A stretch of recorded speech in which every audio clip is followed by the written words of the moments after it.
The Upstate are warning parents about whooping cough cases. 7 News anchor and reporter Diane Lee is live in Spartanburg County with what you should know. Diane. Yeah, good afternoon, Fred and Sabila. We've got 4 cases in one school district, District 5 here in Spartanburg County, and we have 3 cases specifically at Abner Creek Academy, which is an elementary school, and 1 here at Beach Springs Intermediate, the school behind me. Now, we do know that DHEC sent a letter home to all the parents affected, letting them know about this. The district can't say whether any of those cases are perhaps siblings that are related, but what officials do say is they don't want parents taking any chances.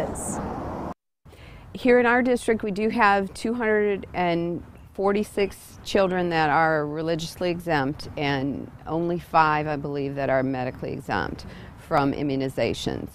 The way to prevent whooping cough is to be immunized, and adults can be immunized. And here's what parents should know. It is very important to get that booster shot. It's called a Tdap shot, and all kids should have that at least between the ages of 7 and 12. Now, you should be on the lookout for symptoms here, especially if you or your child visited this school between April 17th and May 1st. That's the date that DHEC was warning those parents about. The symptoms, again, are that persistent cough we've all heard about that really just won't go away.